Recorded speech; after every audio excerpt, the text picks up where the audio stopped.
The Board of Trustees of the Harris County Department of Education is now convened in a board meeting on today, Wednesday, April 19th, 2023, in the boardroom here at 6300 Irvington Boulevard, Houston, Texas, and it is now 1:06 p.m. I wish to extend a warm welcome to everyone present to this meeting of the Board of Trustees. As trustees, we are here to set goals, listen to a report from the superintendent, approve budgets, contracts, personnel appointments, and make policy for the district. It is not the role of the board to make day-to-day operational decisions. The management and day-to-day operations of the department are the responsibility of the superintendent. We have policies and procedures in place to resolve concerns and issues. This is a public meeting of the Board of Trustees, not a meeting of the public. Prior to this meeting, board members received information related to items on today's agenda. Agenda items will not necessarily be handled in the order listed on the notice. The meeting is open to all who wish to attend and hear the matters discussed. During the course of this meeting, the board may determine that a closed session is necessary. In that event, the board will meet in closed session to consider matters duly posted for this meeting as permitted by section 551.071 to 551.084, inclusive of the Texas Government Code. I respectfully ask that you please refrain from talking while others are speaking and that cell phones are either turned off or in silent mode. Thank you for taking time today to join us and for your interest in the Harris County Department of Education. And so we will start with invocation led by Alyssa Morrow with Human Resources. Ms. Morrow.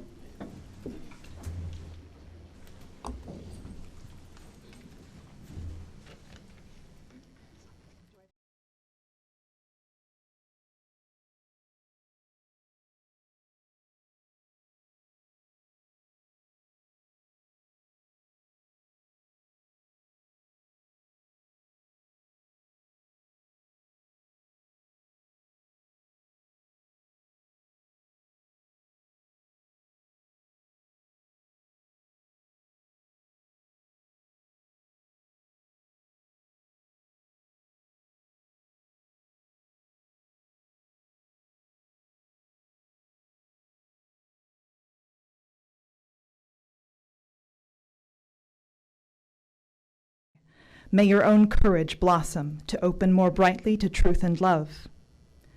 Let this be the year that you turn off the television and silence the talk radio chatter in order to pick up the writing pen, the paintbrush, and watch the candles slowly burn. May this be the year that you delight in seeing how much joy you can extravagantly spread. May you discover just how much beauty you can recklessly shower upon this thirsty world. May this be the year that you tune both the dusty piano in the corner and the inner listening of your careworn heart so that both can play in harmony with the chorus of creation. May you break the invisible yardstick of impossible expectations and learn that just as you are enough. May this be the year that you cease trying to march to an imagined ideal and instead wrap your arms around the messy wonder your life really is, hold it close, and do the tango.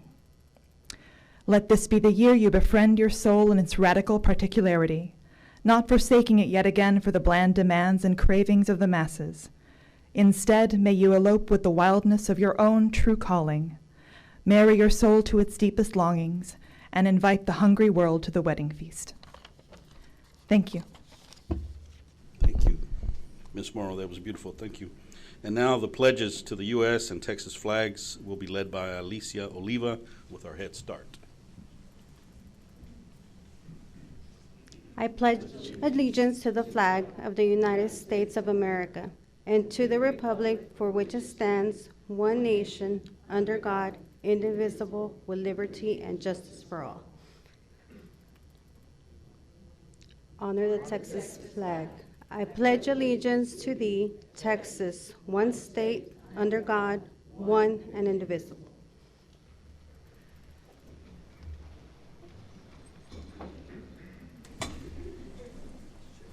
Thank you, Ms. Oliva.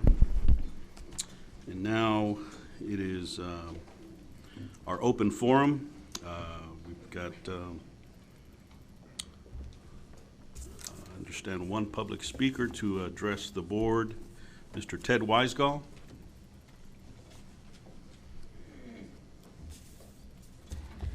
Good afternoon. 5 minutes. Wow, a lot of time. Won't be enough.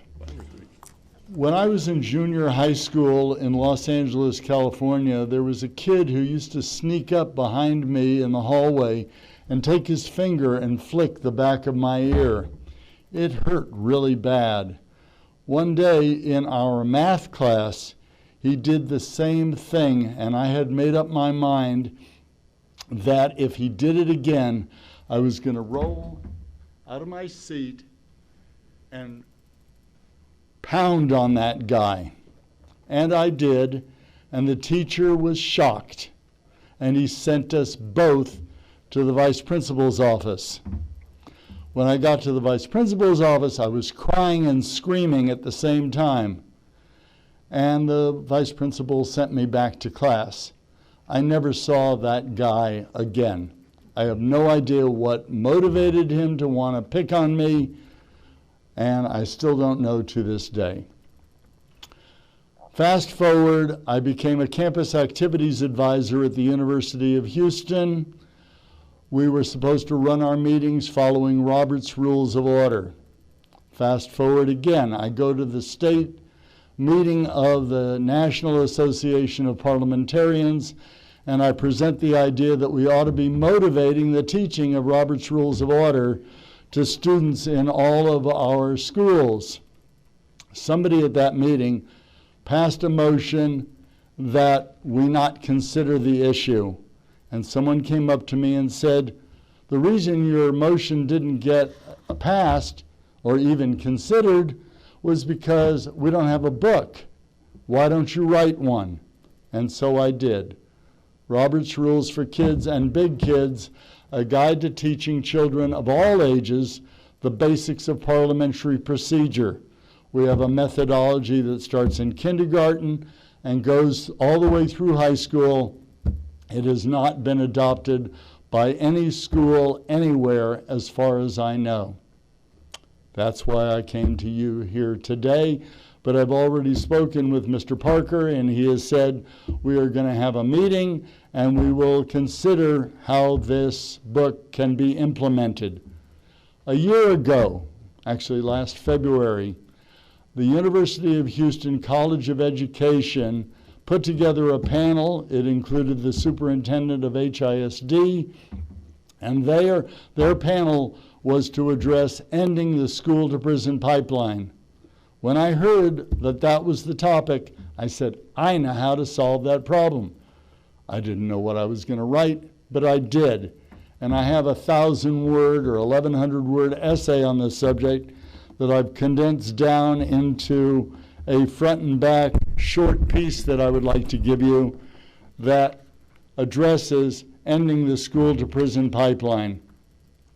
The essential idea is that you have kids who meet in groups of 5 in their homeroom Monday through Thursday. When they do that, in their group of 5, each one of them talks for up to 2 minutes about their social, emotional, or academic challenge. They do this Monday through Thursday, and then at the end of the session on Thursday, they vote in their small group which problem that they've heard should be advanced to the whole class. So you have 5 groups of 5 people doing this. At the end of that session on Thursday, each group has come up with 1 problem from their group. Friday, they hear the problems from the 5 groups in the class. We're talking about 25 kids. And the class votes on which problem should be advanced to the student council. Every class, every grade in the school is represented. And those kids then get to hear the problems that are occurring. And I am thinking that if you've got kids that are really angry and they have pent up hostilities, what can come out of this is that they get to be heard, just like that kid back in my math class when I was in junior high school. My hope is that this will be a step towards ending gun violence and ending the school-to-prison pipeline. I hope we can come forward, Mr. Parker and I and other members of your staff. I have previously spoken with, one time, with Julia Andrews, who is no longer with the Harris County Department of Education. I think she's now with one of the school districts in the greater Houston area. But she told me she had a copy of my book and she was going to address the issue. It did not happen. But I have great passion for this subject. Every day we hear more and more about gun violence in this country. It's going to take some time, but let's solve this problem in this very inexpensive way, and let's stop it right here. I don't know if I've taken the full time or gone over, but I wish I could answer questions, but I guess we'll pursue that in Mr. Parker's office. No. Actually, I'd like to give every one of you a copy. Stuff on that side.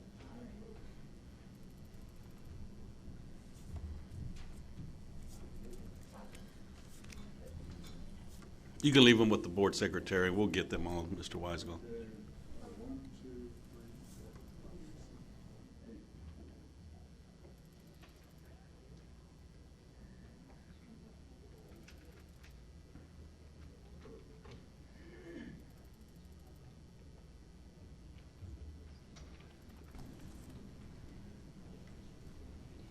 Been the best reception I've probably ever had in Watch the your step. body. Thank you. Thank you, Mr. Weisgall. Yes, please. I want to say that I, Oh, she. Oh, okay.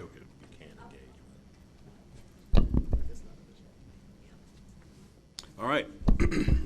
Next is our section of reports and presentations, beginning with Employee of the Month by Ms. Truitt with Human Resources. Good afternoon. I would first like to start with my apologies for mispronouncing this employee's name for many, many years. So you'll understand when you see the video. Today we honor Mr. Gil Guyona as our April Employee of the Month. Gil is the Administrative Assistant for the Center for Safe and Secure Schools. Gil has never met a stranger, getting along with everyone and often acts as a one-man welcoming committee for the center and HCDE. At every center event, Gil is the first face clients and participants see, standing as a solid role model for professionalism and a welcoming spirit. Gil is known for going above and beyond in all he does. He is often the first in the building and the last to leave, sometimes getting to an event at 5:30 a.m. to ensure everything is in place before the first person arrives. He frequently volunteers to help other divisions, training new staff, and lending his expertise for all things HCDE. He is also known for supporting other divisions with large events during his off hours. Dr. Julia Andrews, the former center director, said Gil often acted as her right and left hands with an impeccable attention to detail and systemic thinking. According to Dr. Andrews, Gil has a system for everything he does, including managing the division's budget, streamlining the contract process to ensure timely execution of contracts and payment, event registration, and even setting up for a meeting in an HCDE conference room. One of Gil's best characteristics is his selfless attitude. He is genuinely happy to share best practices and quick tips with other divisions and staff so that they can also manage their processes and activities seamlessly. To the center, Gil is more than just an administrative assistant. He often acts as the glue that holds their work family together. According to the team, Gil is the common thread that runs through the tapestry of center activities and events, and tasks. And through all of this, Gil is known for taking care of items before being asked to do so, while ensuring that all things safety run smoothly like a well-oiled machine. Our comms team has prepared a short video highlighting Gil's accomplishments and his caretaker attitude.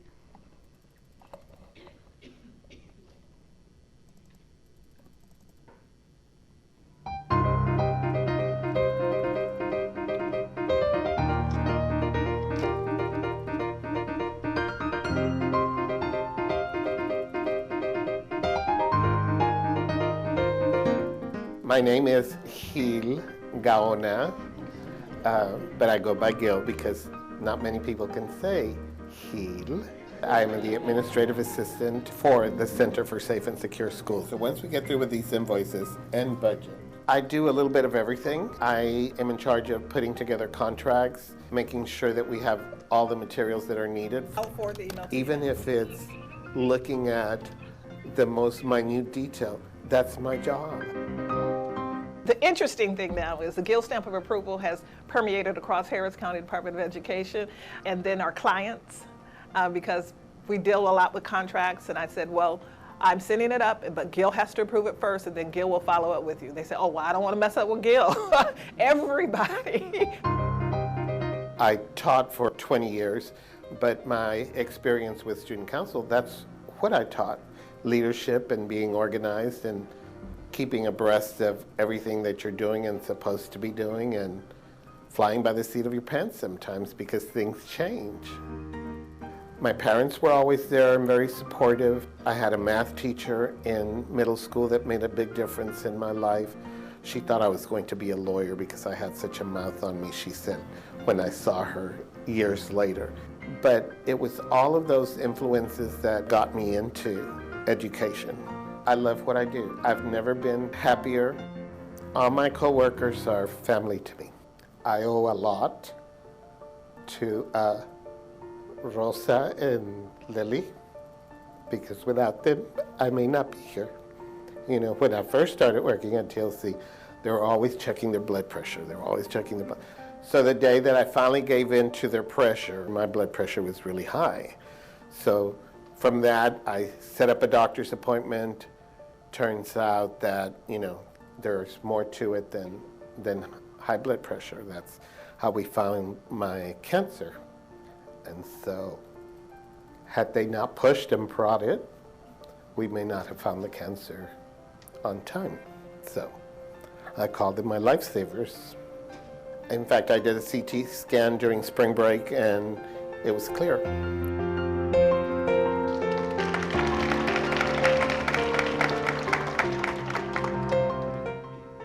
Getting the contracts through and working with the business services and getting all that stuff done, that was difficult before Gil. We went from doing something at $250,000 to $689,000. So that's a threefold growth. We grew by 3 times just by putting that process together and making it roll faster so that we could be where we needed to be, building relationships with our customers. Those of us who hang around him a lot, we always say, take care of yourself because you take care of everybody else. If he doesn't know it, I hope he knows how much he's loved. And as long as I enjoy it, I'll stay around. Everybody always asks me, when are you going to retire? Till I kill over and die, because I enjoy what I'm doing. Wait. Hold your applause. Wait. Hold your applause. I am pleased to introduce our April 2023 Employee of the Month and our first place chili cook-off winner, Gil Gaona.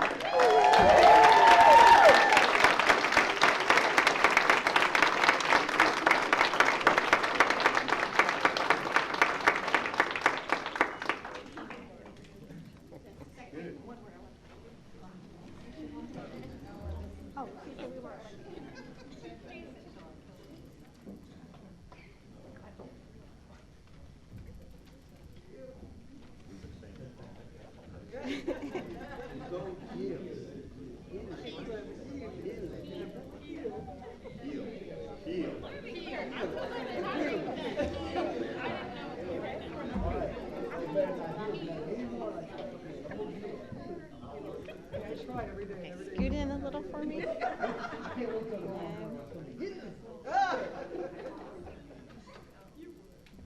One, two, three. 1, 2, 3. Hang on, one for the gram. Oh no, ma'am, I got it. Yes, I do. Sorry. Ready? 1, 2, 3. 1, 2, 3. Thank you so much.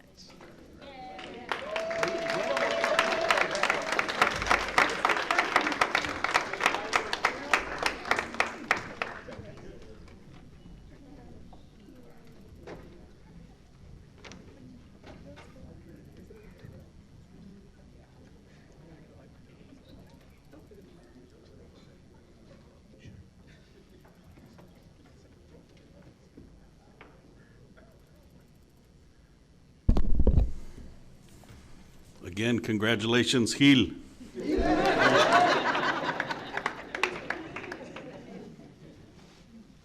And now we will have our Superintendent's Monthly Report by Mr. James Colbert. Thank you, Mr. Chair. A few important dates to update you on. Our board members should have an envelope with some flyers in it. The first one I want to bring your attention to is our second annual HCDE picnic in the parking lot. Last week we had the opportunity to recognize and celebrate our Head Start program on the 4th floor of the garage, which was a blast, but we will be having our next series of picnics in the parking lot next week on the 26th and 28th. What's the time, Ms. Clark? 12. It's not on the flyer. 11:30 to 1, okay. We will have door prizes. Unfortunately, none of y'all will be eligible to win them. There's some controversy over who's winning door prizes. But certainly we welcome you to come out and experience some of the fellowship with our employees. It's always a blast. We try to have like a family reunion picnic theme, and it's really fun. Your second card that you have here is our Celebration of Excellence, which is our annual. Is this our second or third year? Well, it's kind of a combined this year, but this is where we recognize our Teacher of the Year, TA of the Year, some of our Employees of the Month. It's a big celebration. It's really, this year we're going to encompass our therapy services, and so we're expanding out. So we think it would be excellent if the board would be able to attend that. That's on May 24th at 5 p.m. To recognize that.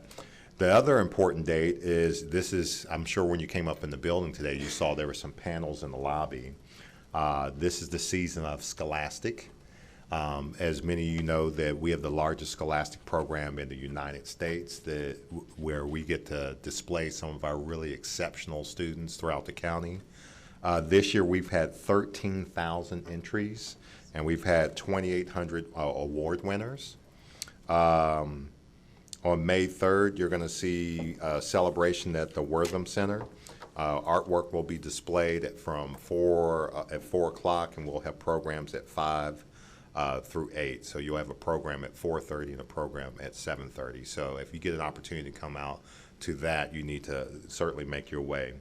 And sometime in June, we will send awardees to New York. We've done this annually. We have 125 national medal winners where they will go to Carnegie Hall to be recognized, and so we're very proud of that.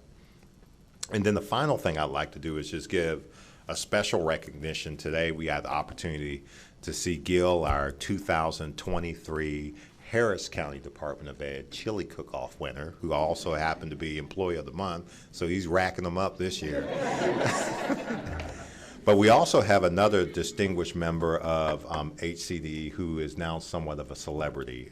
Just recently, Dr. Amesqua was recognized with a proclamation to have Dr. Amesqua Day, which is April 16th. And so he is kind of special, you know. So we're not only are we happy for him, but we're happy that people recognize that we have good people who represent the Harris County Department of Ed. With that, sir, that's all I have. All right, thank you, Mr. Colbert. And next we'll move on to our annual division updates, beginning with Human Resources. Ms. Truitt.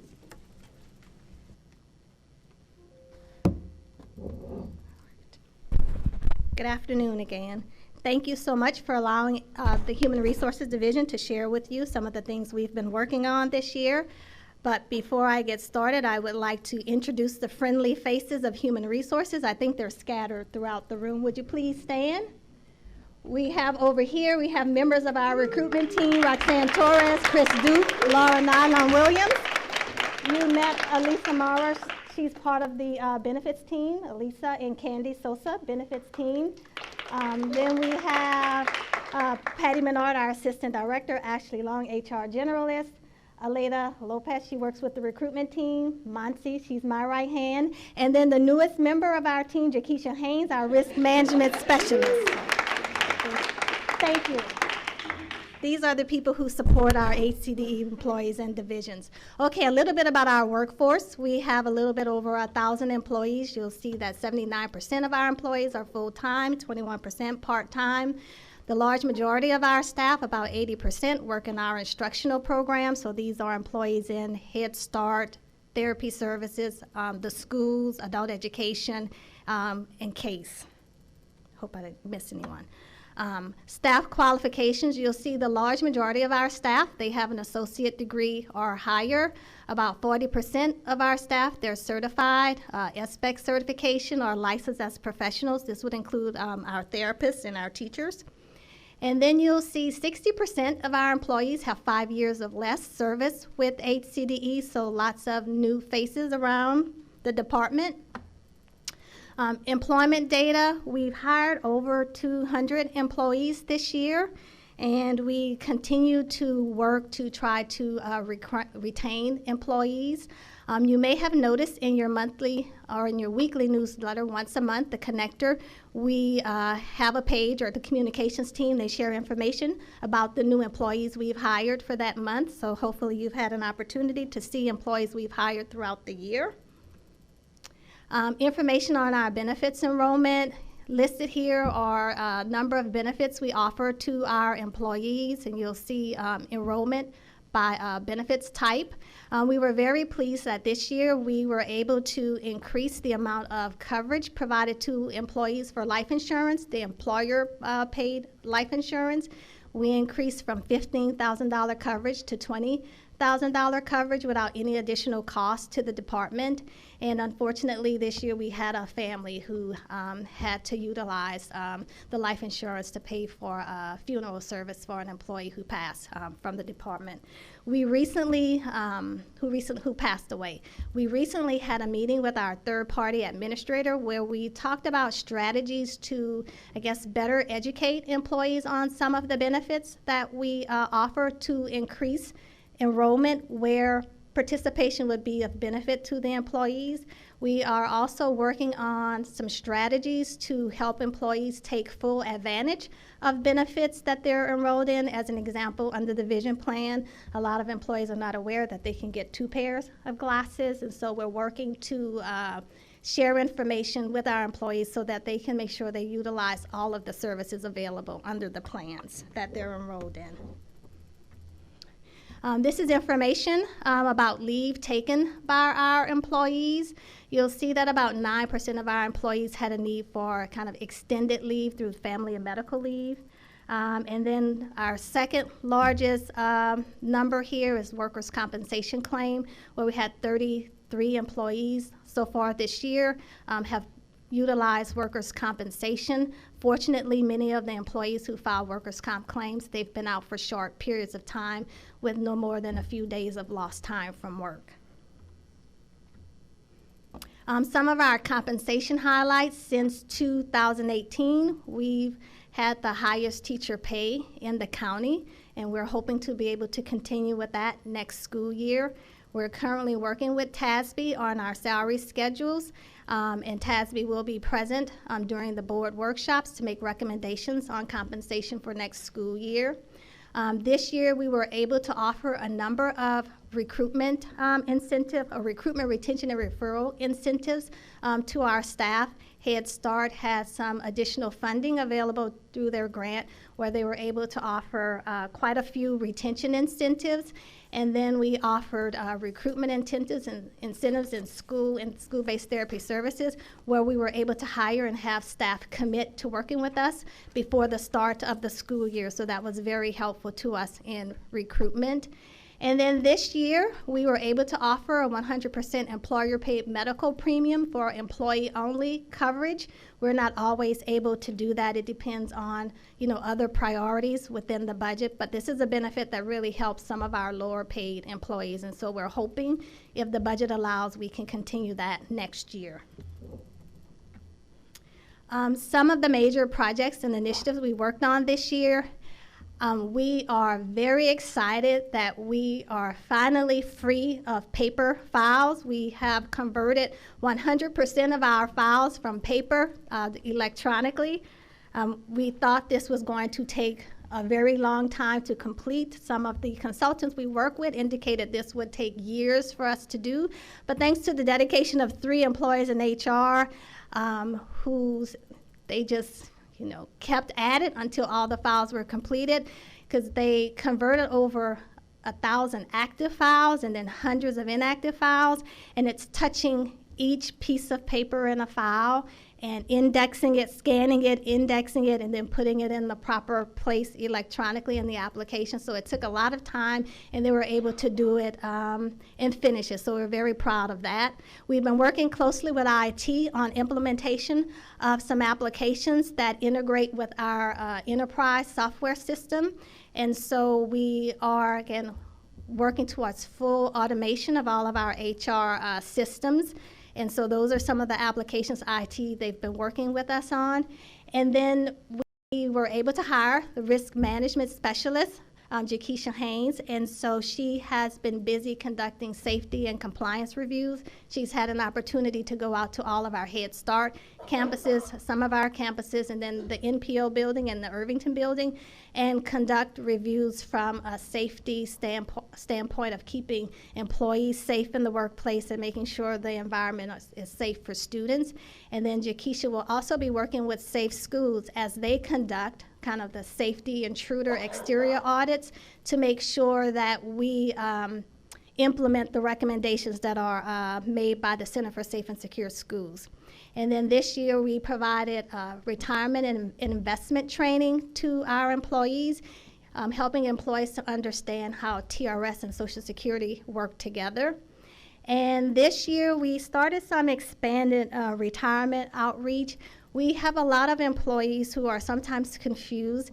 They think when it's time to retire, they just need to give HCDE their retirement notice and then all things will happen, not realizing that retirement happens through the teacher retirement system. So we've put information and resources together to help employees try to understand at least a year in advance, preferably, but no later than 6 months in advance of retirement, the things that they need to do. So this has been very helpful to a lot of employees. And then we also assist them with completing some of the retirement paperwork because it's a lot you have to do to retire. And then we've been working on additional recruitment efforts. Recruitment has still been a challenge for HCDE, as it's been for many of the districts in the county. So we'll talk a little bit about some of our recruitment efforts. We've been working closely with the communications division, and they've been helping us again this year with another recruitment campaign. You'll see the graphic here.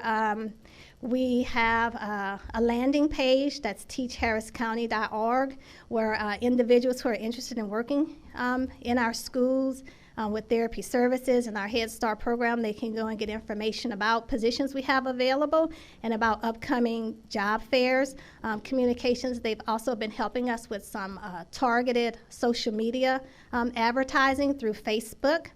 And we're very fortunate with the help of communications. We have advertising that's happening through 3 of the local television stations where we have about, 300 5-second billboard ads that are being promoted. So hopefully if you watch TV or you've seen some of the ads. I've seen them quite a few times. I get excited every time I see them. And then we also have 6 local radio stations that's also promoting HCDE. I think we have up to 200 slots. And so I think those ran from about the end of March or maybe mid-March through the end of April. I think the campaign ends for recruitment. We've also assisted Head Start with, or by the end of the school year, we would have had, I guess, assisted Head Start with 5 job fairs. And we have a big department-wide job fair scheduled this Saturday at the HCDE Conference Center from 10 a.m. to 1 p.m. So if you know someone who's looking for a job and would be a great fit for HCDE, please have them come out to our job fair. And by the end of this school year, our recruitment team would have participated in about 30 job fairs at the colleges and universities. We've updated our career page so that it's easier for applicants to find jobs that may be a good fit for their experience and their skills. And then we've also been working with communications on our employer branding, trying to have just a consistent look and feel with all of the collateral and materials that we use for job fairs. And then we continue to advertise on job boards and online to make our positions known to the public. So we're very appreciative to the comms team for all the support they've provided to us with our recruitment efforts. And looking ahead, some things we're working on or will be working on. We've received feedback from our new employees, and so we're using that feedback to update our new employee orientation and onboarding process. We will be collaborating with the comms team on a new intranet. We're excited that we'll have an intranet that's visually appealing and easier for employees to find information. I'll be working with the Senior Director of Head Start on a proposal to increase Head Start teacher pay. There may be an opportunity to increase the pay for our teachers, and so I'm excited to be able to work with Ms. Peacock on that and present a proposal to Mr. Colbert and Mr. Parker. And then we are working to implement an electronic leave management system called eFMLA. That's something we're currently working on. And this year, we've been working with a consultant to change our employee evaluation process. And so, again, with the support of IT, we have a new platform, a new application that we'll be using for performance appraisals. And so this summer, we will start training our managers on the new process so that we can start utilizing this new system next school year. And then Mr. Colbert mentioned employee recognition. We are trying to enhance our employee recognition program. And in May, we have a big excellence celebration for our Teachers of the Year, Aides of the Year, Therapists of the Year, Teachers of the Year within Head Start, and then also celebrating one last time our Employees of the Month. And with that, I'll leave you with some lovely photos of HCDE employees. And what questions do you have? Yes, Mr. Dick. I'm sorry. Good to see you, Natasha. Anyway, so why or do we have a high, one of your slides you talked about the high-level workers' comp claims. Is there any particular reason why we have a high level? Well, unfortunately, Mr. Dick, a lot of our workers' comp claims are from our staff working at our schools with the special population that we serve. And when students go in crisis, sometimes our employees are injured as a result of trying to keep that student safe and other students safe. And so we have claims related to employees performing their duties to keep us. It's a difficult work environment, and it's natural with the line of even though it's elevated, it's natural with the line of business we're in. Yes, and as a matter of fact, compared to last year, we have a reduced number of claims. It was higher last year, but yes, it just goes, unfortunately, with the work that they're doing. Perfect. Yes. The other question I had is with recruitment, have we thought about utilizing existing resources, more specifically the magazine that we mail out, maybe talk about recruitment or working at HCDE and the magazine that we mail out to Harris County residents? That might be an opportunity. Great idea. I'll look to Ms. Clark to make that happen for us. There. No, thank you all. Thank you for your hard work, Natasha. You're welcome. Any other questions? Yes. Are most of the job fairs here on site, or have we ever thought about going out and having them anywhere else? I'm just curious. So the job fairs, the majority of the job fairs we participate in are away, like we do Prairie View, UT, A&M. I'm not thinking of all the schools, but we participate in all the universities that are close to us. And then the job fairs that we have for Head Start, they're here or either out at one of their campuses. And then we do community center-based job fairs. Which community centers do you, oh, I guess you might not have a list right offhand, but like, are they different parts of town? I'm just curious on how do you pick the community centers? I'm just curious. Well, normally they invite us or we hear about them and we sign up, or Head Start, they may hear about job fairs and then they'll send us the information and we sign up. Okay. Let's see, I have a list here. I'm trying to see if we I mean, have yeah, you don't have to give an exhaustive list. I'm just curious on the process. I'm just curious on how do you pick? Yeah, it's normally if we just get information and if, depending on the audience, if it's applicable, we'll go. Like here we did the American Legion District 8 community job fair that they've hosted. And I know we've done some of the faith-based organizations, they may have job fairs and we'll go. So just depending on who. I don't have an exhaustive list, I just have the universities here. Understood. Just more getting an idea, because, and I'll talk about this. One of the visits I made, they were asking about. I think they said they've heard about events here, but they were curious, and they were over in Fifth Ward, and they were saying if y'all ever have events, they were saying consider them as far as space, as far as to doing things. But I wasn't sure the methodology. That's why I figured I'd ask. Okay. But thank you. You're welcome.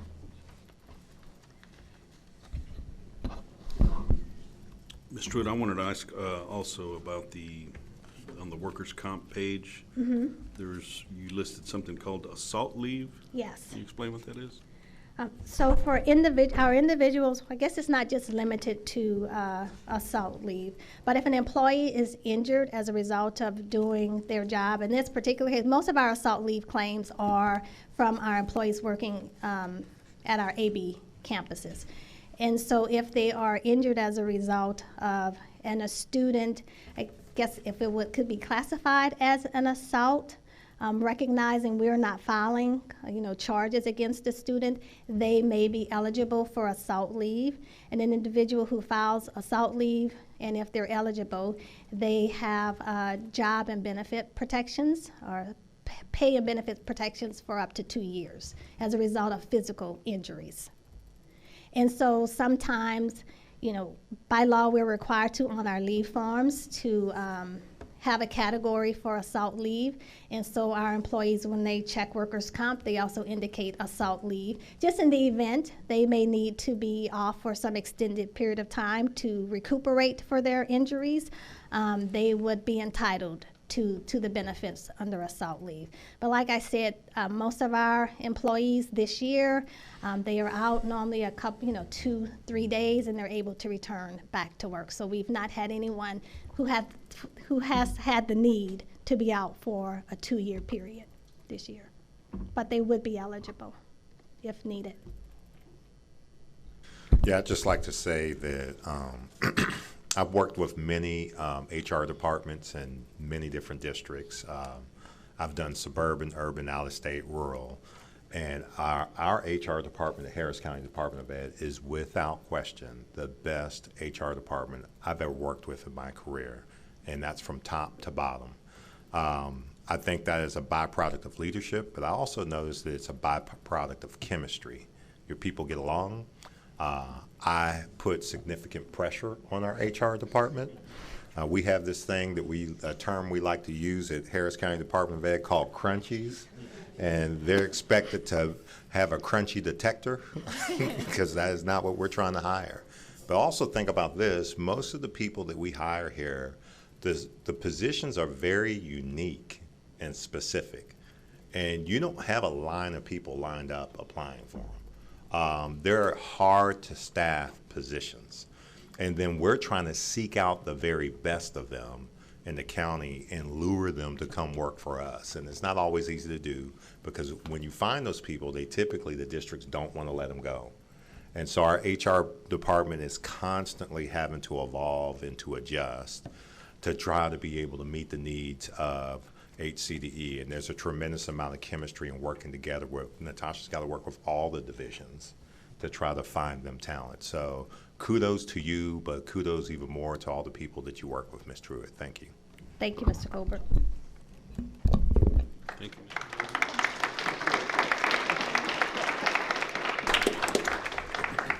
Our next division update is from Head Start.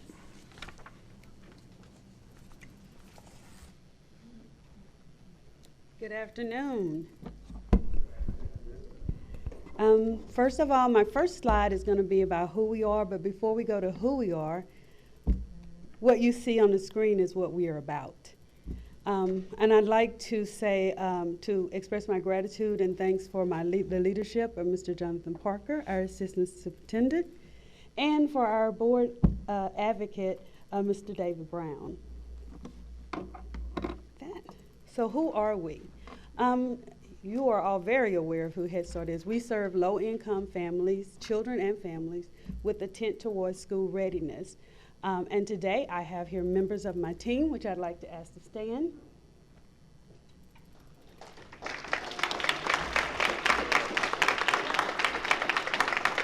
In the far back, you have Jamise Stansell, Assistant Director, Goshen Rumman, Assistant Director, and I'm not going to give the whole titles for shorthand. We have Ms. Jasmine Emo, one of our managers, Family Services and Health, Armando Rodriguez, Community Partnerships, Ms. Courtney Mitchell, Nutrition Manager, Ms. Suzanne Cates, Operation Manager, Ms. Pamela Jones-Lee, our Education Manager, and last but not least, Mr. Gino Kamaya, our Compliance Manager.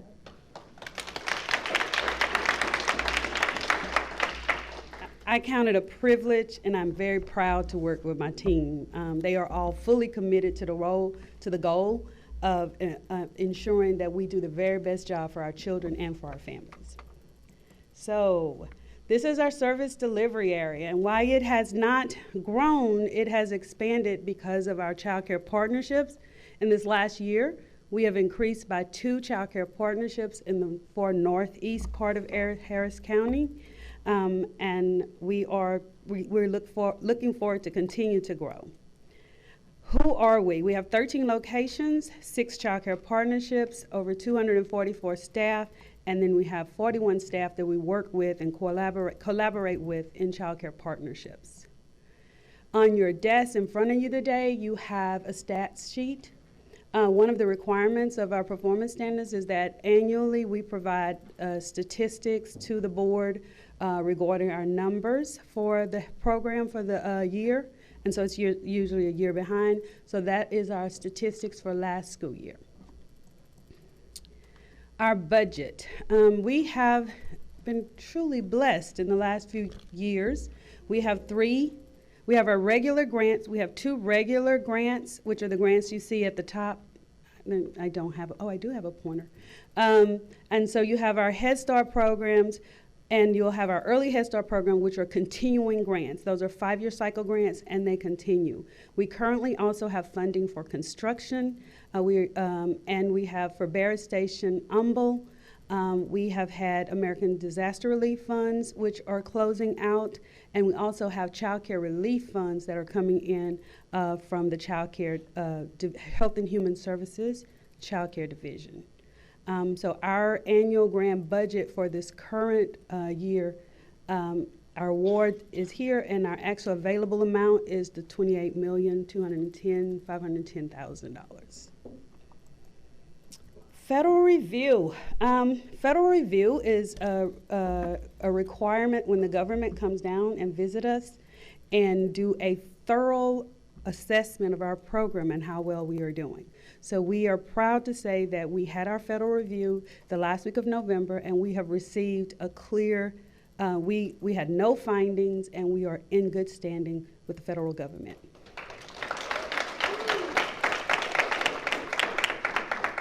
We too have the benefit of great partnerships here at Harris County Department of Education, and one of those is with communications. They have done an awesome job of working with us and being a liaison for Love Advertising to create wonderful collateral from some of the funds that we've received through our child care relief funds and through the American Rescue Act funds. And so we have beautiful billboards and collateral that we will be able to use going forward. And it's really helped us with our student recruitment. So what you're looking at is some of the student recruitment ads that they work with Love Advertising to create. They've also helped us with collateral for staff recruitment. You heard Natasha and our partnership with HR about how many job fairs we've done. And as a result of that, we've done over 87 interviews. We have, out of those interviews, recommended about 29, and eventually 21 of those applicants have been hired into positions in the Head Start program. This year, we have also had a very awesome policy council.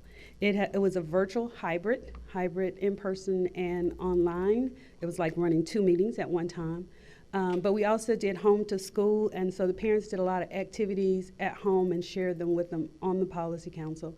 And so I'd just like to give a shout out to our commitment of our Policy Council, both for serving the Head Start program and for being their child's first teacher.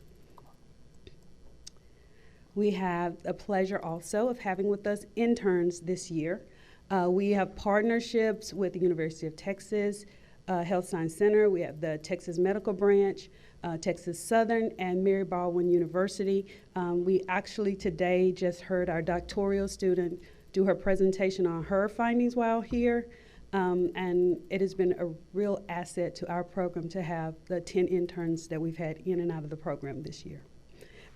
In the picture, you will see 3 of our family services interns, along with our manager, Ms. Jasmine. Celebrating Head Start retirees. So we have the retiree bug too. And what we are, we're experiencing a lot of change and turnover too, but we are happy to be able to celebrate people moving on to the next level of their life. And another thing we've done this year is focus on wellness. The superintendent is always talking to us about filling positions, making sure we get the best people, and retaining those that we have. And so we implemented several things in place to make sure that our employees know that we value them and that they are important. And so some of the activities that we've done are listed here. The Dental Hygiene Step Challenge. We've done nutrition and dental health, hydration challenges with you winning bottles and promoting you to drink more water, to take care of yourself. And so we plan to continue to do those things as we move forward. We have also used some of the funds that we received to do team building. In our budget, we don't get money to buy food or to do certain things. Our Head Start budget is literally very tight. So we were able to use some of this money to do building rapport, all to the goal of making sure our staff know that they are valued and to know that we value them, and to get to know each other and to have social connections so that we can do our job better. So we were able to use funds to purchase materials, supplies, and for them actually to have food at some of their activities. We had our 8th Healthy Mind, Healthy Family Conference earlier last year. Again, focus on healthy minds, healthy families, and helping teachers identify needs of children and to work with and take care of children and deal with challenging behaviors and some of the things that happen provided presentations to help them understand and know some of the challenges that our students may be having. Construction. This is our Humble new early our new early Head Start Humble facility is almost complete, and we are so excited, and we are looking to open in the next couple of months. Coolwood, it doesn't look like a lot. There's probably actually cement down this week. They put cement down, but Coolwood is moving along, and it is a dream soon to be realized. And Barrett Station, well, right now, it's coming soon. It's coming. It's coming. What is on the horizon? The Office of Head Start has chosen us to participate in the class pilot project. We oftentimes, and actually in the last 3 months, 3 times, have been called on to participate in different things by the Office of Head Start.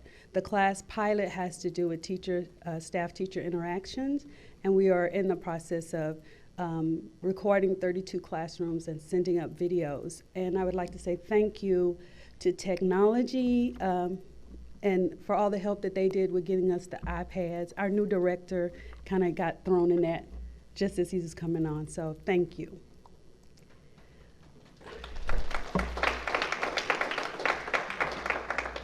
And then we have an event coming up called Babies in Baytown. It's another grant that we received, we submitted for with the support of Resource Development.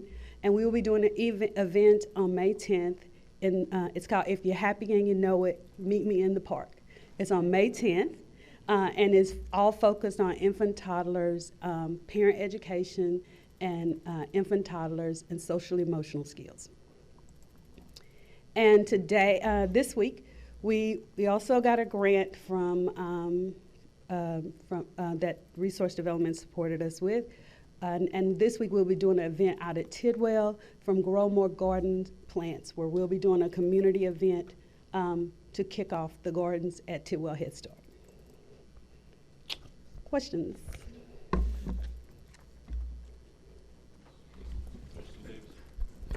Thank you. And forgive me, I'm hearing after Natasha and you give your presentation on some things are tight when it comes to staffing aspect of building or retainment. Do we have any incentives, Natasha or yourself, that we need to look at to retain the employees that we have? We could exhaust a lot to get to recruit, but are we actually making sure that the employees feel valued in a way as well? Oh, I can say for Head Start, the money that we received, that was temporary money, we definitely focused that money not only on recruitment, but retention. I will say that that's not in our regular budget, but we find other ways to create a sense of community, to let them know we're valued. But we will not be able to continue things like the bonuses, the retention bonuses and things that we've had in the past. I'll also say you actually have an agenda item today that you all are going to be asked to approve for, I think it's called recruitment and retention. So it's exactly what you're talking about. Okay. Okay. It is item 910. To that 7. bullet point. Thank you. Thank you. Go ahead, Mr. Trustee Norris. Question, with regards to, I know we're mostly on the northeast corner of the county. Is there ever any discussion of, like, there may be a spot that has a if there is not a Head Start program there, is there ever any thoughts on, okay, maybe there's a space missing maybe in Cashmere Gardens or somewhere. I'm not sure where the neighborhoods, I don't know what the numbers are. Y'all probably would know that, but I'm saying, has there ever been any discussion of, okay, there's a need for Head Start in this particular area? I don't know, and are there any thoughts? I know we're building buildings, but possibly any other possible expansions? So the way we can expand with funding is that expansion comes from the Office of Head Start. We do a community assessment. Shout out to research, just help us do a community assessment because we're needing to make some adjustments.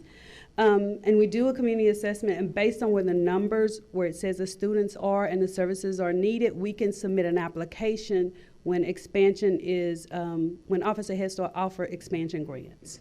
Okay. Okay. Thank you. I would just like to say how much I appreciate your leadership in your department. You know, we talk about the impact we have on society, and it starts with our Head Start. I mean, we're getting these little ones tiny and pouring into those children, into their parents. And I can think of no greater way that we could impact society in a positive way than trying to set kids on the proper path from before they even get to kindergarten. And so kudos to you and to your department. I absolutely love Head Start and everything that you do, and I thank you for your leadership. Thank you.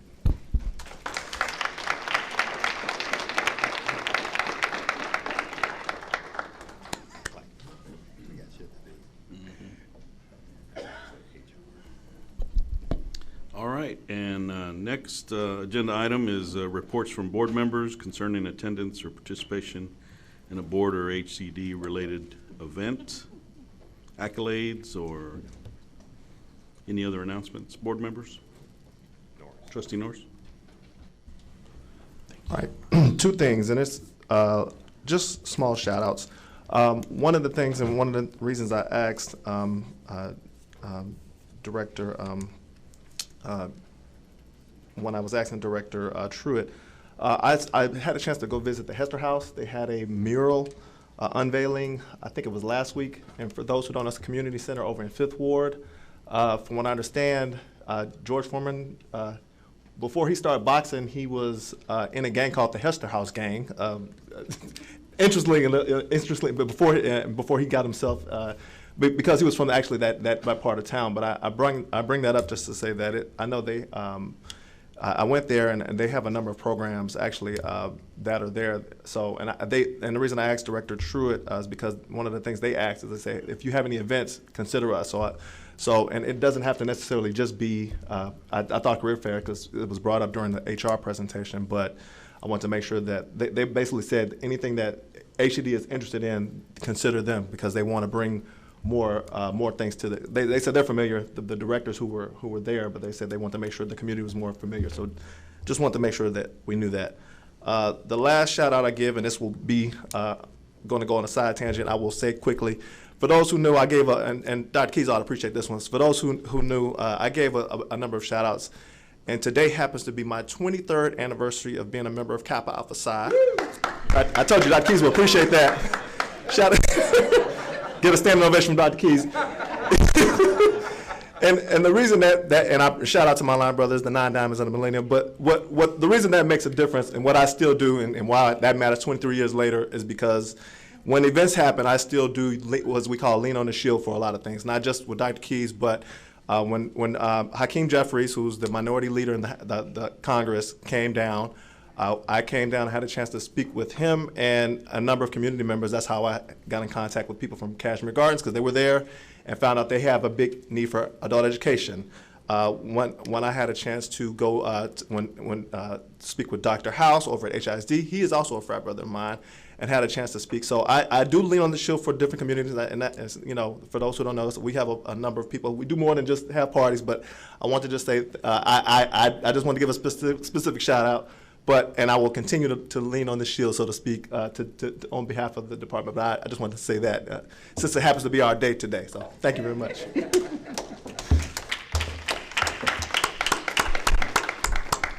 Happy anniversary, Trustee Norris. I'll just take this time. I was gonna. She's busy right now. She's not watching as she would normally be, but I've always had a really deep appreciation for the Head Start team because of the size and the age of our clientele, 3- and 4-year-olds. I know it can't be easy. I had the pleasure of serving as a super mentor for a couple of semesters, I guess, and just such a joy to be able to read to those kids, and I always talk about them when I'm out in the community, and I'm proud that we're serving 1,200 kids, but in a county of 4.7 million people, I just feel like we're just barely touching the surface, and like Trustee Norris asked. I wish there was a way we could do more. I want us to do more. But I just want a special shout out to the staff, not just Head Start, but therapy services, our AB schools. I've always had a deep appreciation for the work we do, that you do on our behalf, on behalf of the community, because, we heard from our Human Resources Director about workers' comp. I mean, it's not easy. Literally battle scars. And the reason I was gonna embarrass my wife today was because I was gonna give her a shout out because she just recently started working in one of our local school districts, working with 3- and 4-year-olds who are autistic. And so she's been coming home with those battle scars, scratches, bites, bruises, and but you know what? She couldn't be happier, and I'm so proud of her. And I just wanted to give her a little shout out, and also to thank I see it on a daily basis, what y'all deal with, and I appreciate y'all even more. So thank you very much.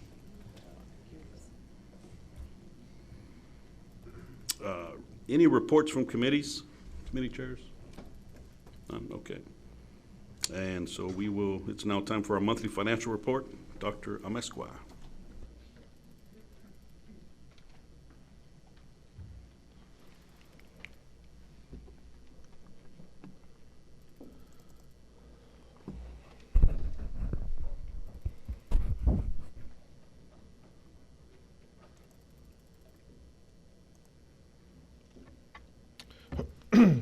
The financial highlights are as of March 31st, 2023. All our information is posted on our website. Total assets for the month of March 31st are $43,476,663. Liabilities of $2,543,105. And equity of $37,780,796. Our fund balance estimated at the end of March is $37,780,000, of which approximately $15 million we will spend between now and the end of the year. Taxes have been coming in, and so expenses will be incurred between now and the end of the fiscal year. In terms of our financial ratios and where we're at as of March, our fund balance to expenditures ratios, we're at 45% versus 51% at the same time last year. Our working capital ratio, we're at $40 million versus $37 million at the same time last year. Our unassigned fund balance ratio, we're at 35% versus 42% at the same time from a year ago. Our debt to income ratio, we're at 6.9 versus 9.5 from 2022. And our tax revenue to total ratio, we're even at 37% of our overall revenue is tax revenue at 37%. Indirect costs, we're still at 2%, the same as last year, and holding that. And fee-for-service ratio, we are at 21% of our total revenue. 21% comes from our fees that we charge. And our revenue has grown in this last several months. We have more contracts, so there's a 13% growth in contracts throughout the department, up from minus 5% from a year ago. Our fund balance activity, we didn't have any amendments in the month of February and in March as well. Our year-to-date, where are we in terms of inflows and revenues? We're at 76% as of right now. We should be at 58%, and so we're a little bit ahead of that. And overall, we're at 54% between revenue to expense. Keep in mind that our grants, we have to first incur the expense and then bill the following month. That's why you see a little bit of a lag.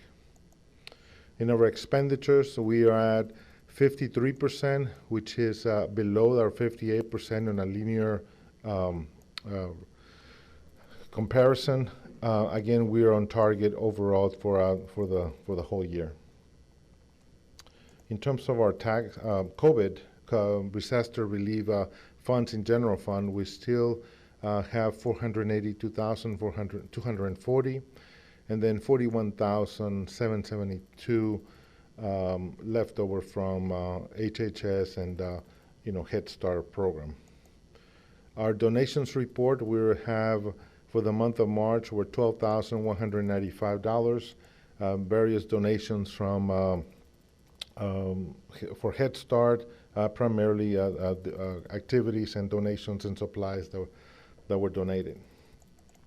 In terms of our values, we started with $584 billion in August.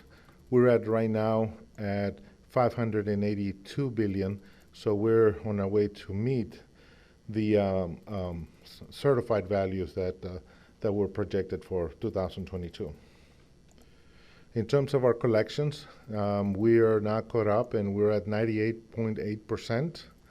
So we've collected $27,320,487, and we've paid year to date, $667,286 to collect the appraisal and the collection of that particular of the tax.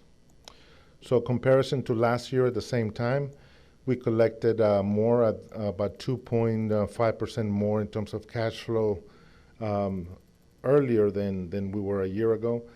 So we're a little bit ahead, about 2.5%, and so we'll meet the budget between now and August. So we're on target to do that. Our disbursements year to date, we're at $4,803,207, 377 transactions, 657 P-card transactions, 65 transfers, a total of $4.8 million. In our segment information data, a subsidy from taxes for general fund with Center for Education Success, $916,398. Records management, $301,319. Therapy, $1,279,269. And schools had $1,143,692. Our cooperative choice is 214% ratio, benefit variance of $2,830,611 year to date. There are no amendments this month.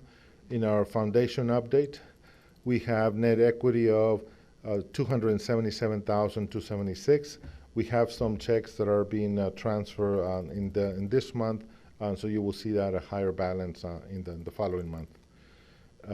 Activities, we paid $2,462 for audit fees and accounting fees, and partners in education, $117,960. And so all our checks are attached in the PowerPoint and in the presentation that's included in the website. Balances in the programs, and these are some of the additions and a lot of the outlays that have been included for the Partners in Education, and also some of the tools for teachers in the program that's coming up. Our lease revenue projects update as of March 31st. We have PFC still assets and net for equity of $9,764,197. Maintenance notes of $11,775,716. Total CIP still unspent of $21,539,913. In terms of year-to-date projection, AB East is at 99%. Irvington is expenditures in that project 41%. Hypon East, Mr. Carrion's favorite number, 97%. And adulted at 94% overall. So overall, we're at 84% budget to actual. In Irvington, available funds are $10,303,680. And that's the report for the month of March. What questions do you have in terms of the highlights? I've got a couple of questions. I believe it was on slide 8 or 9 where you went over the debt-to-income ratio year over year comparatively. Yeah. Why is there such a differentiation from this year to last year? Last year we had some payments that we drew down and paid off some bonds for 2014. We were scheduled to pay them down so that, if you recall, we needed to demolish a certain facility, and it was covered by the bonds, and we needed to pay those bonds off earlier by 1 year, and so we set aside and paid that particular year. Does that leave us in a position to leverage some of that income that we have? Do we need to be able to take on a little bit more debt because of that? You do have capacity. There is capacity available at this point in time, and as 14s, 16s are paid off, which are going to be paid off in about another 2 years. That 2008 QSAP is going to be paid off this year. So after another 2 years, you're only going to have the 2020 debt, which is the CIP. So there are some things that we need to be looking into. to use? Well, you're going to have some capacity available there. Additionally, I just want to know, what is the plan for the use of the COVID funds? We have over $400,000 left that needs to get used. Yes, there's an agenda item that Mr. Colbert pointed out earlier for a recruitment, and so that would be the target. Mm-hmm. Trustee Duhan's reading my mind. Those were the exact two questions I was going to ask. The next presentation is on investments. In our investment report,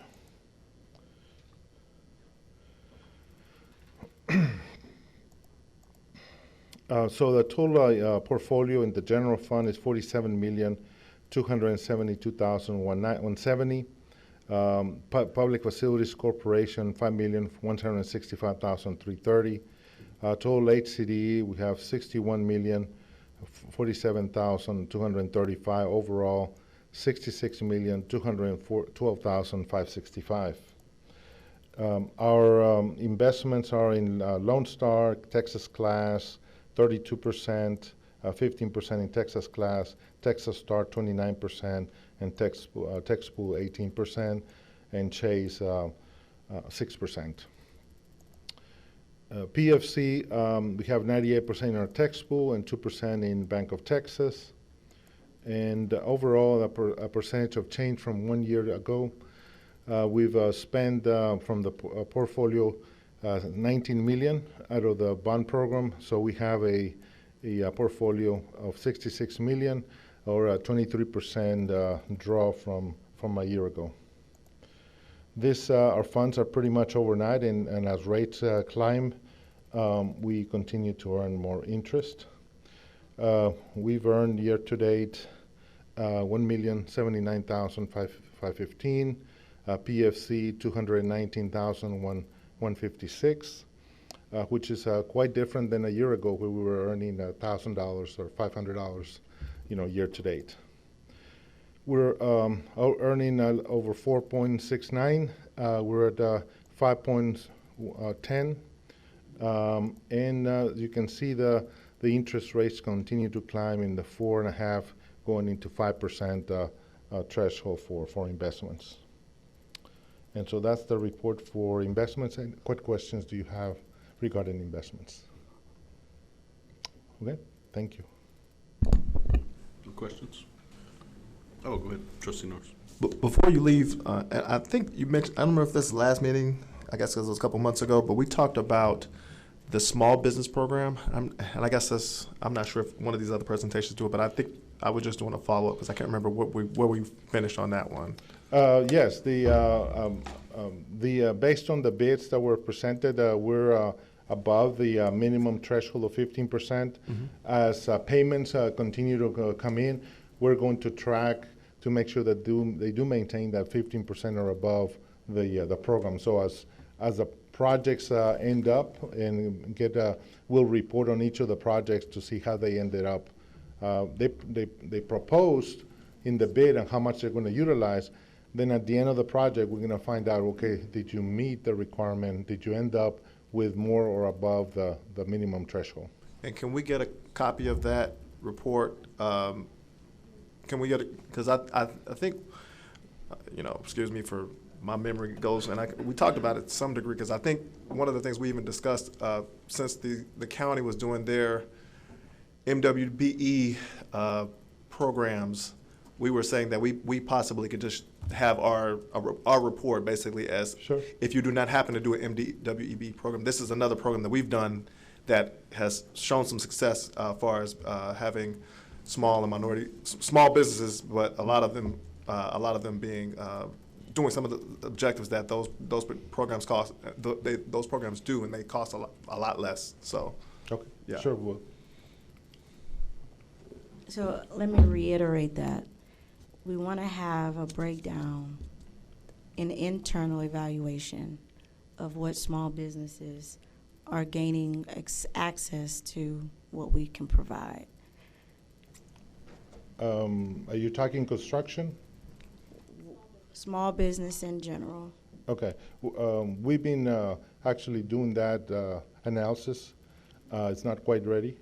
So as soon as we get to a point to where we're able to present it, we will bring it back to you. I'm going to target maybe next month to do that. Thank you. Yeah, it'd be good if we have that in our considerations during budget preparation, yeah. Sure. All right. Thank you, Dr. Omesqua. Now, do you have some presentations and awards, announcements?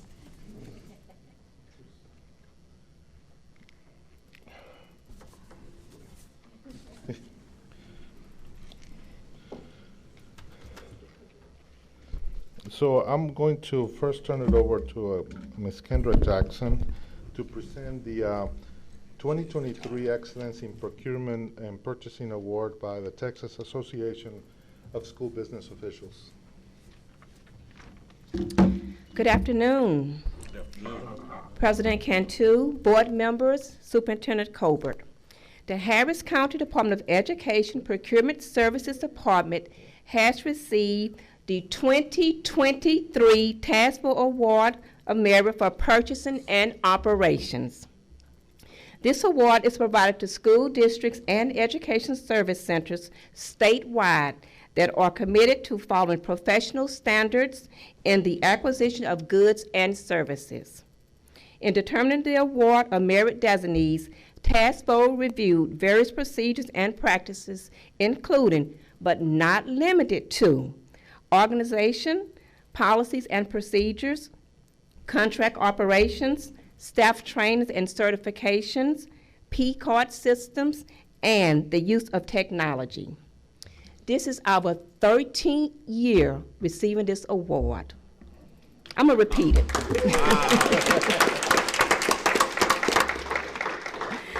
Thank you. So at this time, I would like to recognize the staff, the wonderful staff that has made this happen. Procurement Services, will you please stand?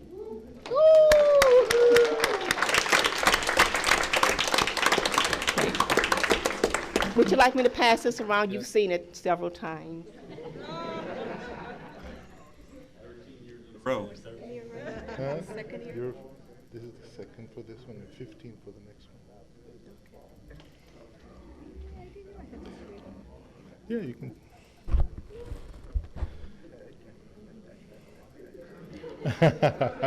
Vanna White. All right. The next one is the 2023. Well, I'm going to start first with letter J, announcement of GFOA's 2021 Popular Annual Financial Report. This is one of three, and I think it was we reported that we had the triple crown, which we get not just the PAFR, we get the budget award, we also get the CAFR award. So this is the 15th, Kendra, not 13, that we will get this award. And so Marcia Leiva would introduce herself and also the staff. Hello, this is my first year here that we got awarded with the excellence, but it's the second year we get it. So this is one of the most difficult ones to reach.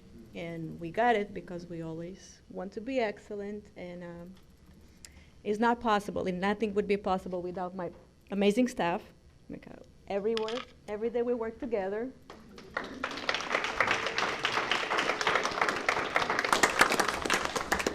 This is a big team effort, and I love working with these ladies, and they are super professional.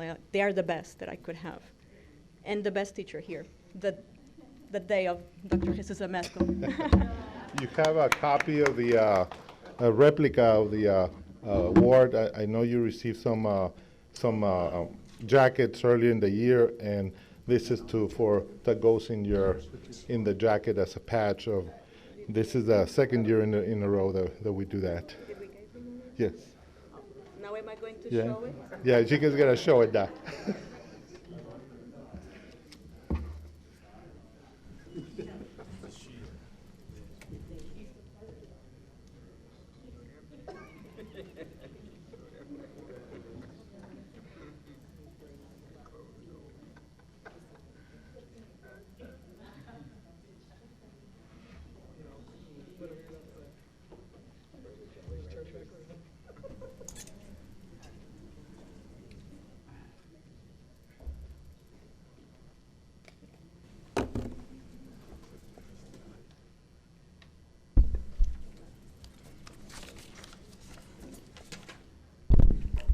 Parabéns on that award, Ms. Leyva.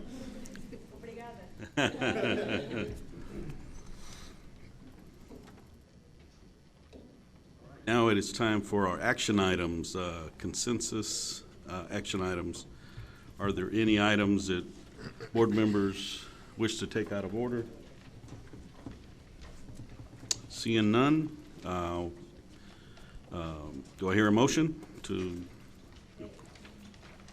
Mr. President, are we saying the action items with, including number 10? Because I like to expound on that. Okay, got it. We're on the consensus agenda, correct, Mr. President? Yeah, just consensus. Are you referring to the incentives? That's on the non-consensus. Non-consensus, got it. All right. Making Do sure. I hear a motion for approval of the consensus agenda? So moved. Items? Seconded. Got a motion by trustee Norris, second by trustee Duhan. Any discussion? Not, all those in favor, raise your right hand. Motion passes unanimously.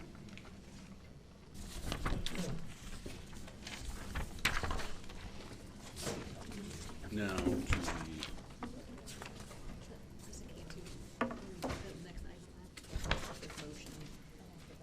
okay. On non-consensus consensus action items, I think there is a correction on the action item. It's a motion. Just a more specific motion than what's Okay. here. Dr. Amesco, do you want to introduce this one for us? Sure. We received a notification from the Harris County Tax Office that the county was not renewing the contract with Lineberger for the collection of tax delinquent taxes. And Harris County Attorney's Office is going to collect in the future, and they're going to staff up in order to do that. And so the choice is to contract with the county or to renew with Lineberger at that time. So we've contacted the county, and there's interest on both sides to develop an interlocal agreement for the collection of tax delinquent collections, which is a good thing because it is the taxpayer will actually not be charged the attorney's fees that would have otherwise been done, because when there's a statute that basically says that if you collect it in a county, you cannot pass on that cost to the taxpayer. So there'll be a savings for the taxpayer by contracting with Harris County. So our recommendation is to make a motion to enter into an agreement with an interlocal agreement with Harris County for the collection of tax delinquent taxes effective July 1st, 2023. So, Mr. President, I move to approve interlocal agreement with Harris County for the collection of delinquent taxes effective July 1st, 2023, and delegate authority to the superintendent and his designee to negotiate, finalize, and execute the agreement. Seconded. Got a motion by trustee Norris, second by trustee Duhan. As stated, any discussion? If not, you have a question? Trustee Davis. Have we received the information from all sides just by following the leader and making decisions? It's a question. Changing one, so Harris County, if I'm getting this straight, Harris County is changing Lineberger out and internally now collecting taxes. So the suggestion now is to leave from Lineberger ourselves, correct? Well, yes and Okay. no, Okay. if I can. So previously, through the county had an interlocal agreement. We had an interlocal agreement with the county, and then to both use Lineberger, because quite frankly, our delinquent taxes are small in comparison to the county and to others. And so now the county has decided, you're right in that, to collect its delinquent taxes itself as opposed to outsourcing it to a delinquent tax firm like Lineberger, and has offered to collect HCDE's delinquent taxes as well, instead of going through an outside law firm to collect those delinquent taxes. And I think it was 15% last year that the taxpayer was charged an additional 15% in attorney's fees. That's how Lineberger got paid. And now the law only allows that if you're outsourcing. If it's an internal process like Harris County is doing and internally collecting the delinquent taxes. They're not permitted to add on any additional cost. And so, as Jesus said, it will end up saving the taxpayer 15%. Go ahead. I think it's probably a good financial idea, because I know Lineberger was receiving 15%. If the county can't charge a 15% commission on recovering, then it'll result in the department having more monies in its budget. So I think this is a good idea. I think I'm going to vote yes on this. This is pretty good.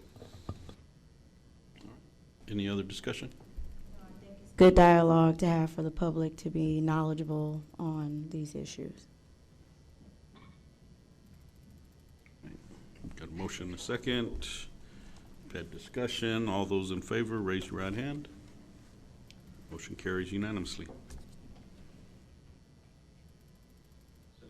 Consider approval to submit the HCDE Head Start Incident Monitoring Response Plan to the Department of Health and Human Services Administration for Children and Families. So I hear a motion. So moved. Seconded. Got a motion by trustee Norris, second by trustee Duhan. Any discussion? I just have a question. Is this a federal requirement?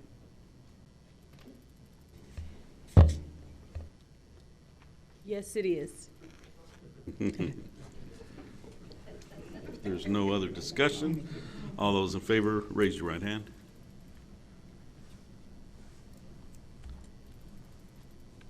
You vote favor? Okay. Motion passes unanimously.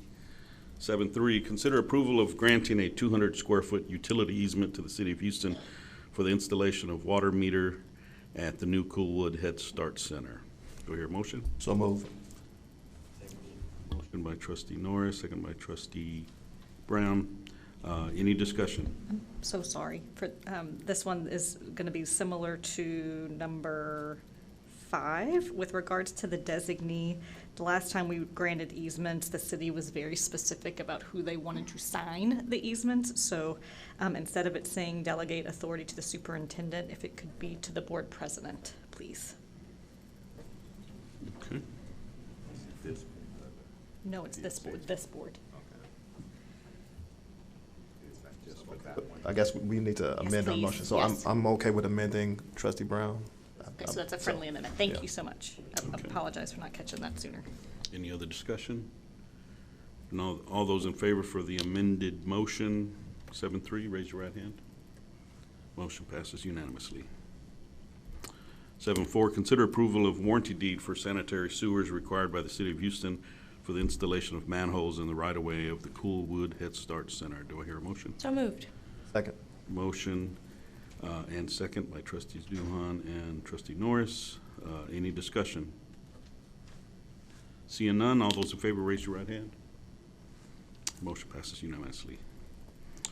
7.5, consider approval of granting an easement to the City of Houston for sidewalk purposes at the new Adult Education Center. Do I hear a motion? So moved. If that one can say board. As amended. Thank you. Trustee Norris. Seconded. Second by trustee Duhan. Any discussion? If not, all those in favor raise your right hand. Motion passes unanimously. 7.6, consider approval of change order number 1 to contract with Paradigm Construction LLC for the adult education project. Do I hear a motion? So moved. Motion by trustee Norris, second by trustee Brown. Any discussion? Not all those in favor, raise your right hand.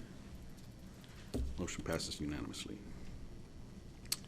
7.7, consider approval of change order number 1 to the AIA contract for the Humble Early Head Start Center and competitive seal proposal, CSP number 22-8YR with Facility Sources. So moved. Motion by trustee Norris. And second by trustee Brown. Any discussion? If not, all those in favor raise your right hand. Motion passes unanimously. 7.8, approval of audit services engagement with Whitley Penn, job number 21/028YR for fiscal year ending 8/31/2023. So moved. Got a motion by trustee Norris, second by trustee Davis. Any discussion? If not, all those in favor, raise your right hand. Motion passes unanimously. 7-9, consider approval of the 2023-2024 HCDE work holiday calendar. Do I hear a motion? So moved. Motion by trustee Norris, second by trustee Brown. Any discussion?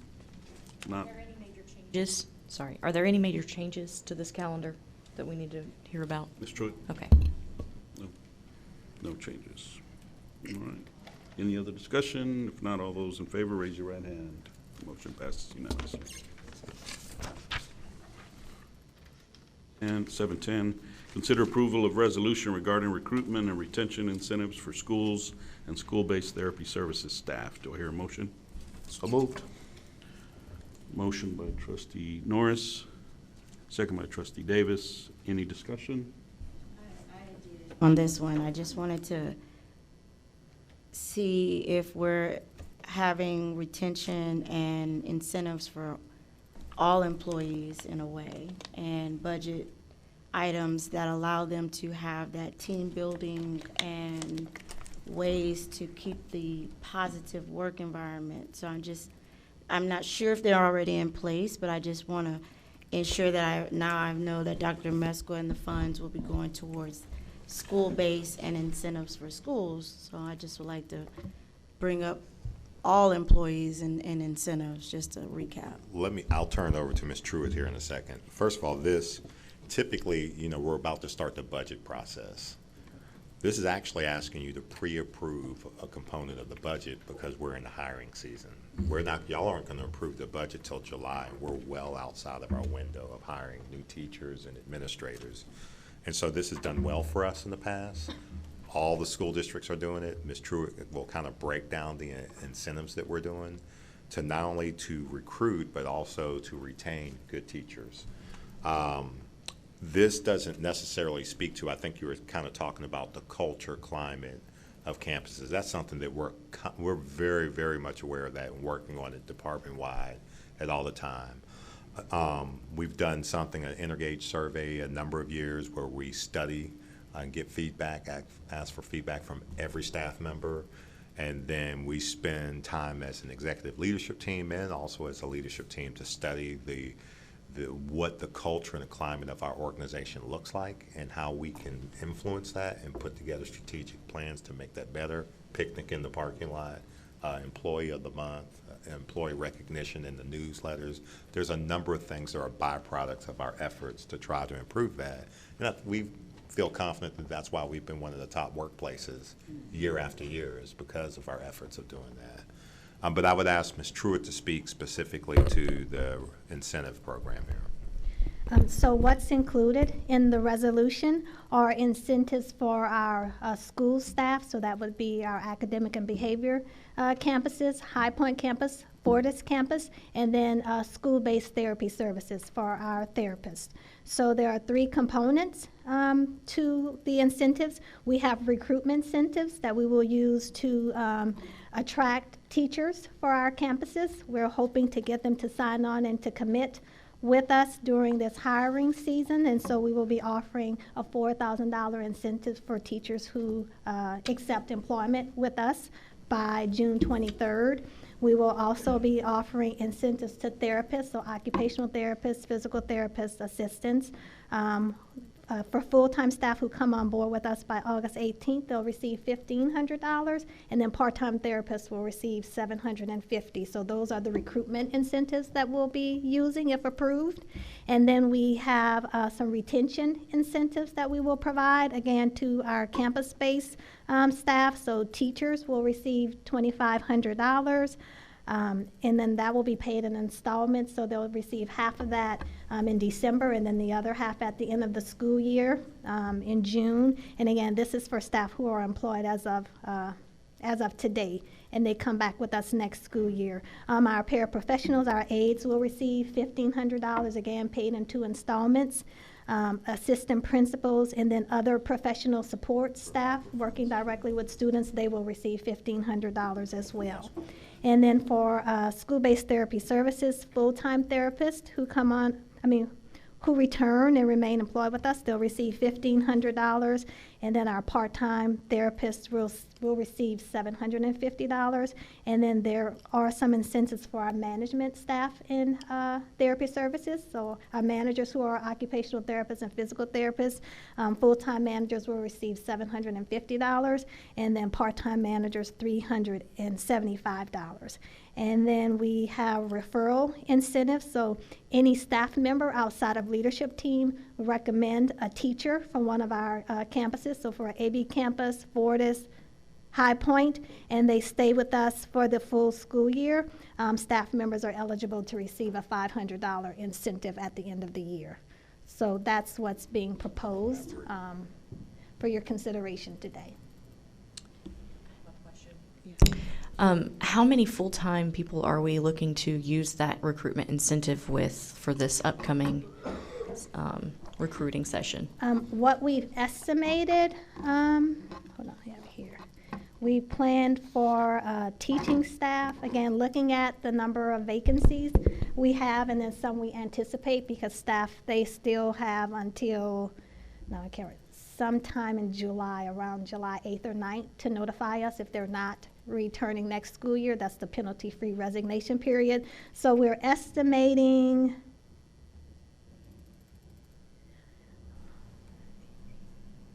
about 25 incentives for new teachers, and then for therapists, we're estimating about 15.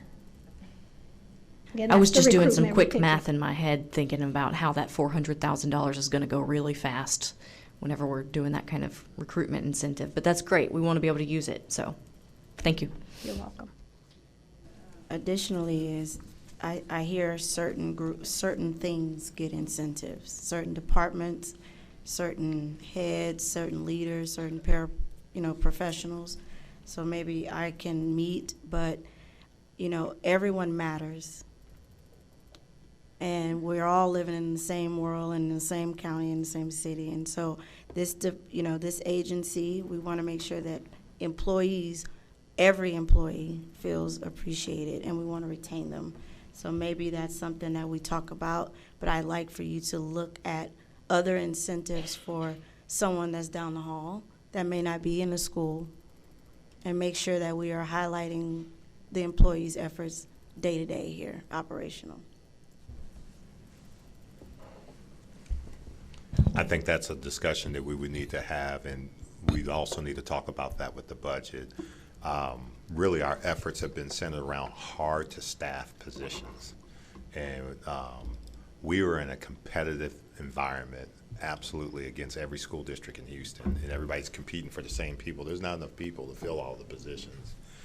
And so I think this should be a topic for conversation in our budget process when we have our subcommittee meetings, that we need to consider whether we want to extend the incentive program beyond that of just certified teachers and therapists, and what the implications of that towards the budget would be.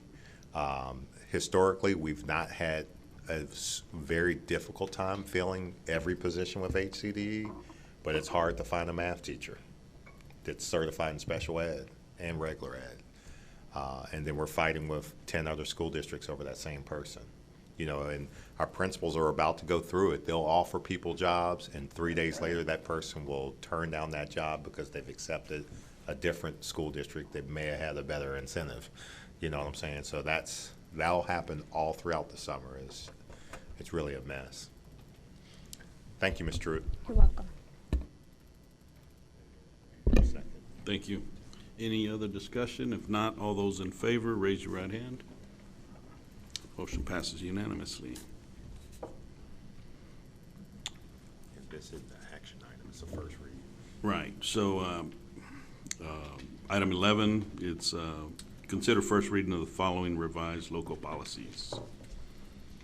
Do we need to read those? No motions necessary. Okay. We had a policy committee earlier. Right. Discussion on that? If not, it is now 2:50, and we will go into executive session. Thank you.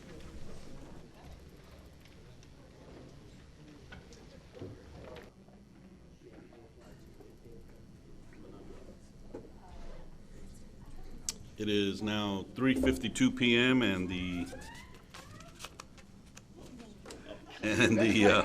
Harris County Department of Education Board of Trustees is back in session.